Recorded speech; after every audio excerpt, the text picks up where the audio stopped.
In the first part, we talked briefly about the fundamentals of being a game artist. In this episode, we're getting into the topic of style. What is an art style, and how do we choose the right one for our game?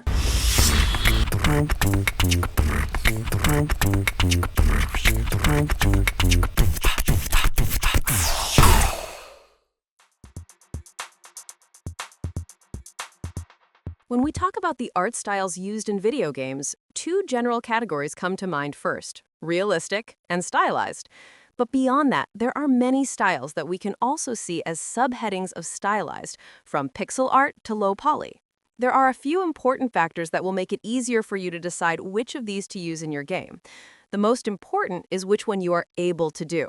The second most important is what your budget and time are sufficient for. The third most important is which one will best serve the emotion you want to convey. Creating, or having someone create, the visuals for a game is both time-consuming and expensive. Therefore, determining the art style of the game is of vital importance. The style you choose should help you convey what you want while not exceeding the budget. The real question here should not be just how we can make the visuals perfect, but how far we can go with our visuals with the budget at hand without compromising on quality. Now, for this reason, let's take a look at what emotions these realistic and stylized styles are used to convey. Although many see it as unnecessary today, realism is actually the style that gave rise to the art of painting out of necessity, the one that became a livelihood. Since people couldn't have their photographs taken, they wanted realistic portraits of themselves and offered high prices for them. In the modern era we're in, this kind of work is often said to be very beautiful. I respect it, but what's the need for it? However, when it comes to realism in video games, both the price of such games increases, and you have never heard anyone say, what's the need for it? This style, which is generally used in AAA, can be of any period and genre. It could be a modern flight simulator, a sniper in World War II, or a strategy game designed to rebuild the Roman economy, for example. For realism, you can of course ask a question like, which reality? Right now, we're inside a computer program. Is it really so hard to believe? For situations where we want it to be a reflection of the reality you live in and perceive so that the player does not doubt the reality of what is happening around them, we can give car racing games as an example.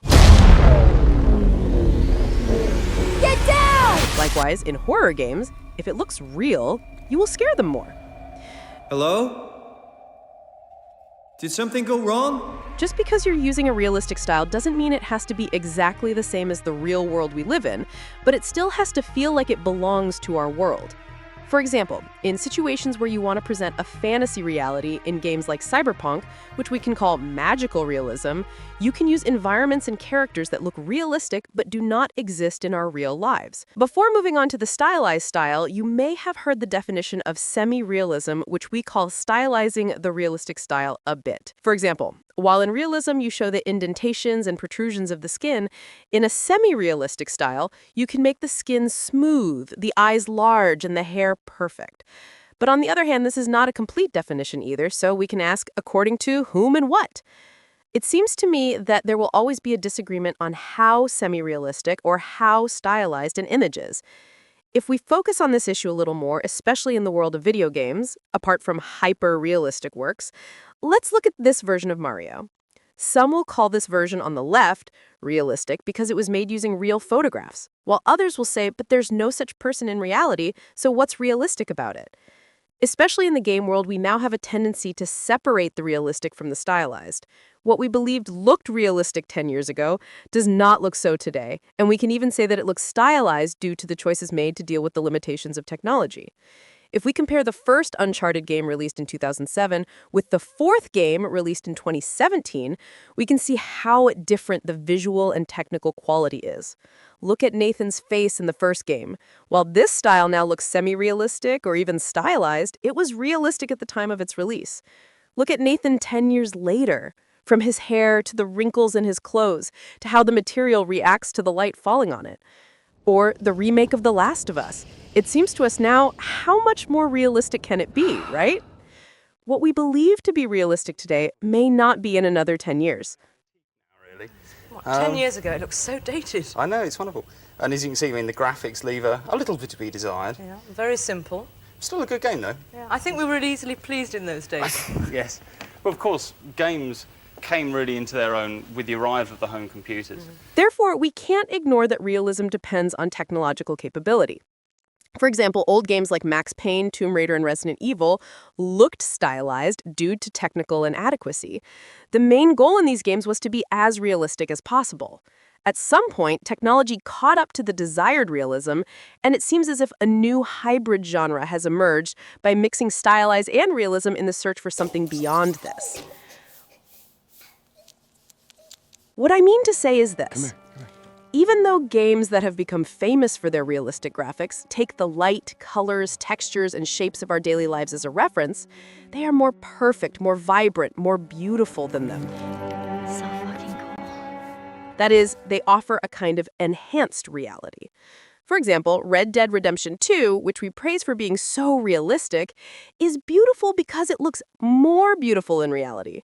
So, as an artist, our way of conveying reality is to make it more beautiful than reality, to make it a more interesting reality than real life. In conclusion, we can argue that realism is a stylization in itself, and that nothing is truly realistic but is produced to look realistic within the technological limitations of today. You may say, I'm going to make an indie game, I have nothing to do with realism, and I don't have the money anyway. But as an artist, you should be nourished by everything you consume and be able to reflect this in your production. I have dwelt on this a long time because even though we love the stylized stylist artists, we first need to understand realism so that we can stylize what we are going to do without losing its essence. Now, if we come to the style we call stylized, it's very open-ended because it's something like define your own style. You may have seen various artists create their own styles with different stylizations. If we try to formulate it for video games, we can divide it into two: exaggerated stylization and minimalist stylization. What we call exaggerated stylization is an exaggeration of shape and silhouette. For example, the use of detail, color, and size in Overwatch. Minimalist stylization, on the other hand, plays on simplicity. It's a kind of less is more tactic, conveying the main function of what you want to show with as little detail as possible. Is it the detailing and texture that separates the realistic from the stylized? An artist, regardless of the style they use, must provide the general shapes and details to convince the player of what kind of object they are seeing. To summarize, there is no single right way to use realism or stylized style to create something in these styles, and there is no such thing as one style being better than the others.